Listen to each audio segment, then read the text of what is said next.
Welcome for some more hawk and hatchet content, and I'm sorry, but apparently we're not done with the mini hawks and hatchets yet, because I've seen a lot of great reviews and gotten some recommendations for the Browning shock and awe. And in the time I've had it, I've started to call it the shock and awe, because there are some things about it for its size that are frankly amazing in terms of how it performs. But in other areas, it's straight up frustrating.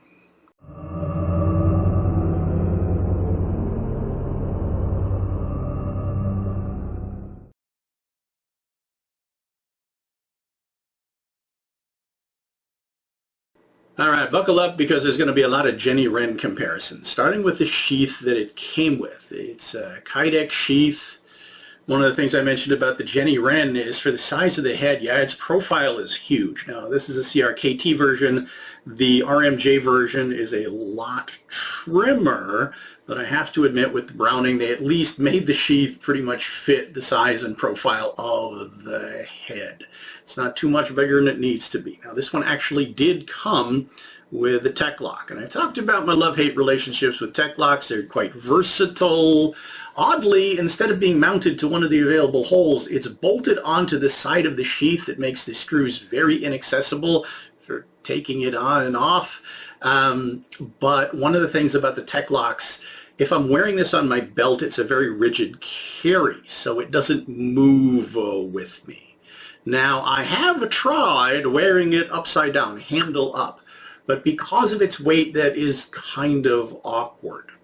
Now, one issue that the good and the bad of it, you'll notice there is a lock on the sheath. You rotate this up 90 degrees, got a little positive click there, that releases the spike, and you can hook the thing out and put it back in fairly readily and lock it down. But I found it's not actually really secure, is it? Not quite. When I first got it, it was wedged in there really tight. One of the things you might be able to see is there's a second groove here. As is, that spike is sitting about right there and not there. If I pushed it, actually I can't physically do it. When it came to me, it was wedged over there, and it was in there so tight, I had to pry the thing out. So yeah, fit of the sheath is in dire need of some adjustment, because it's either going to be way too tight, or in this case, yeah, potentially way too loose.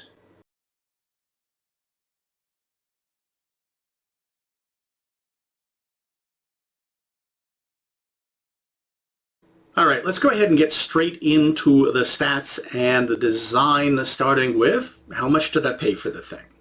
I think on Amazon these are going for around $90 US, but I got mine for more like 75 at Chicago Knife Works. Definitely shop around. So for my money, I got a surprisingly dense chunk of 1055 high carbon steel that my test files are saying is somewhere in the low 50s, maybe 52 HRC, which is probably going to make for a really durable chopping tool that can still maintain a reasonable functional edge, and we'll see that in the tests. The whole thing is covered in a powder coating that has proven to be pretty durable. It's worn away in a couple of high-use areas. My biggest hassle with it, though, is how hard this thing is to clean after I use it. That big old chunk of steel is then wrapped in paracord. There's a hole down here at the spiked knob end of it, which we'll talk about how that might work as an impact tool. And they left enough for, well, for me, almost perfect thumb lanyard. But there's also aspects of this that aren't working for me that we'll get back to in a bit. But okay, in the small hawk and hatchet videos, I set some minimal parameters for how big a hawk or hatchet has to be for me to be able to functionally use it as both a tool and a martial implement. And that came down to at least 12 inches in length, and if it's got a spike, at least 3 inches there, and this is less than that. And yes, I read the stats before I bought the thing, so I knew that, but I wasn't prepared for how similar in size it was to the Jenny Wren. But it does make up for what the Jenny Wren is lacking in a couple of parameters.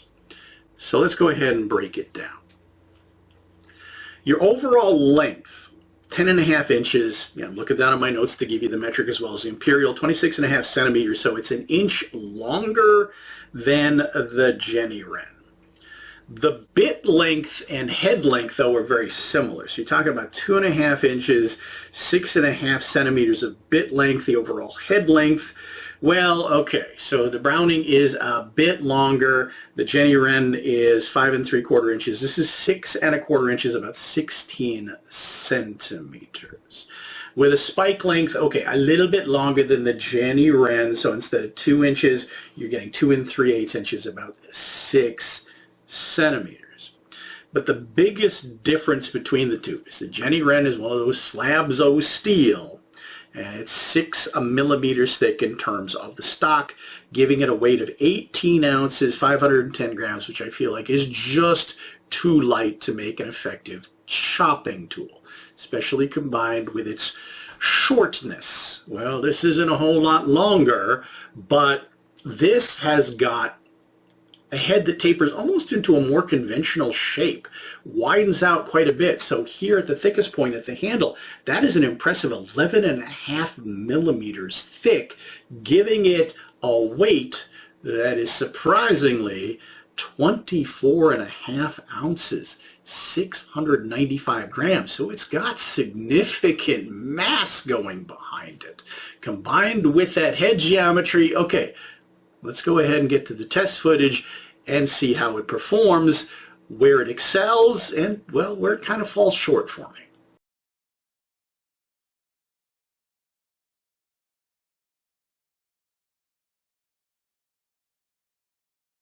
Let's talk about the edge quick. From the factory, it came with a really, really steep edge bevel, kind of cold chisel. Durable for chopping, yes, but in chopping, it didn't have a good bite into any material, couldn't use it for any fine carving, even struggled in throwing. Talk about that with the throwing tests. So I went ahead and improved it. Took it back a little bit, gave it more of an apple seed. All right, is it capable of cutting paper now? Kind of.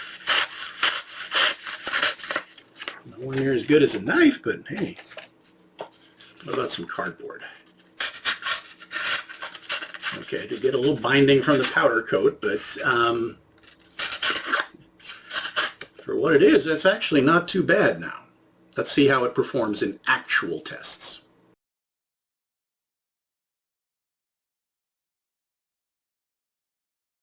Before I get to the test results, a quick apology. Most of my worst moments happened off camera on day one with the original factory edge. I was so excited to have this in hand, take it out in my forested backyard, try it out, didn't bring the camera with me, but that original edge was just so steep that chopping, well, it's got a lot of mass for its size, but it was doing more smashing than actual chopping. Just wasn't biting into the wood very well. The carving wasn't happening at all, and then when I went to throw it, things got even worse. If I could land it toe on, it would stick into the target.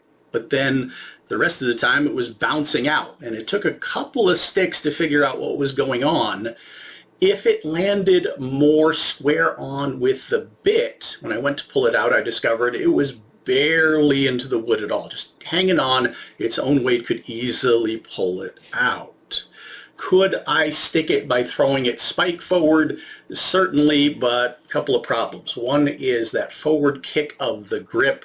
Trying to throw it backwards is awkward, doesn't roll off my hands very easily, but worse, trying to throw it with this lanyard on here.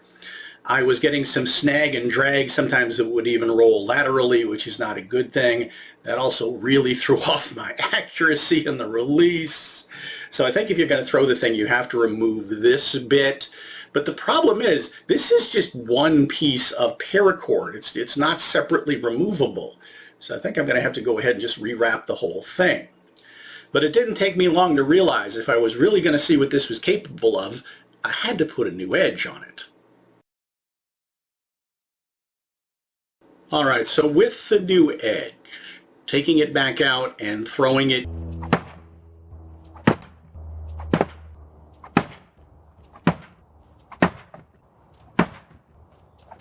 yeah, it did much better. Still struggling with having this lanyard on here, so I think that's definitely got to go, or at least be removable. Well, one thing to note about this is that because of its size and balance, it was rotating really fast.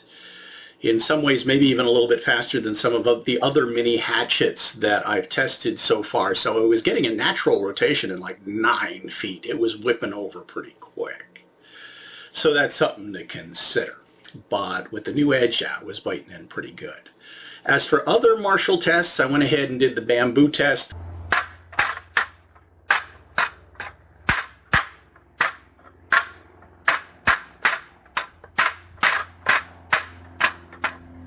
Which at this point is not so much about testing the fragility of the edge, but since I'm hitting that thing with the speed and rhythm I would normally use when I am sparring fencing, it gives me a sense of how responsive the weapon is.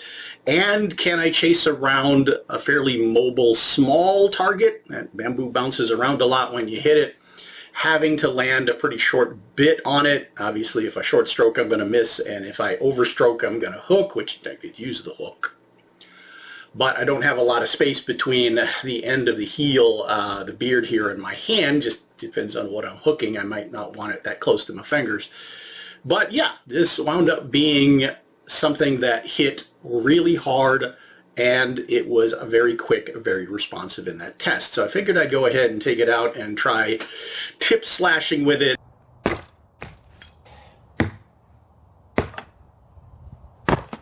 And no, because of the curvature of the bit, that toe isn't very acute. It wasn't doing very well. But how would it do if it was to impact more square on with the bit in a chop? Well, that's where we get to the utility tests. And it did, for its size, impressively well as a chopper. Actually, I say it doesn't suck. It hits nice and hard.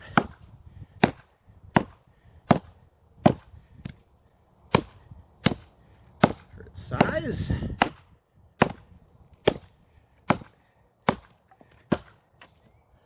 impressive.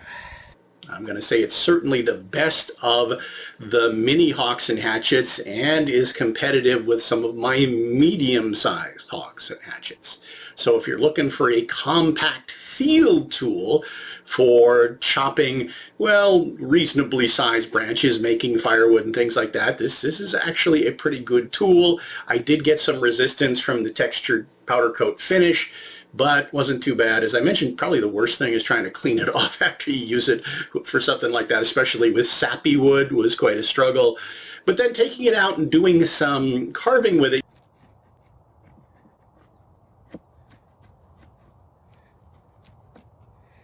Improved edge.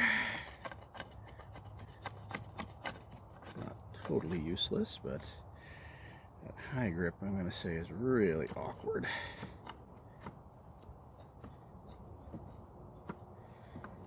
Not much to grab onto up there.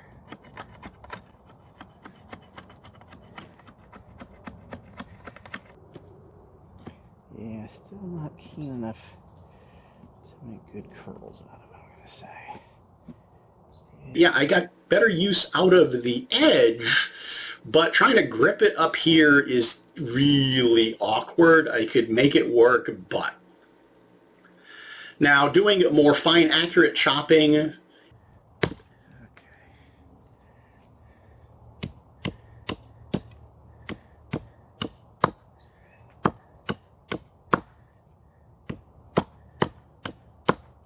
It's a really good tool for that. You've got a lot of control over it. And when it comes to this wrapping, it's interesting. Well, first of all, if I was going to do any chopping, I had to have the lanyard around my thumb where it was flopping around in the way. That was annoying. Again, I really feel like I need to make this removable.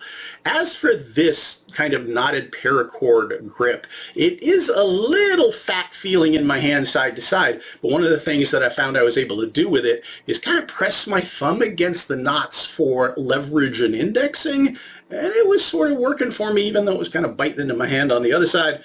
But really wasn't uncomfortable. So I'm going to say as a utility tool, especially for its size, this thing is indeed shockingly awesome.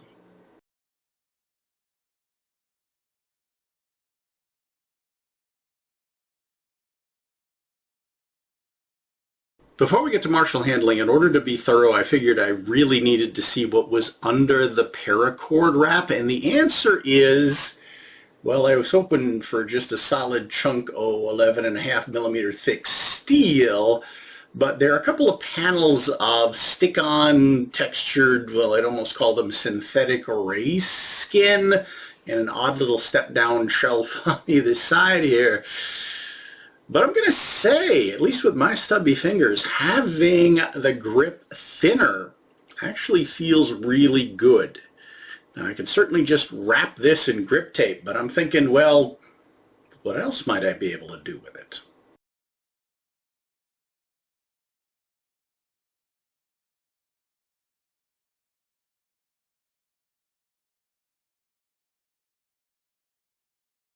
All right, so my plans didn't go exactly as expected, but that's not necessarily a bad thing.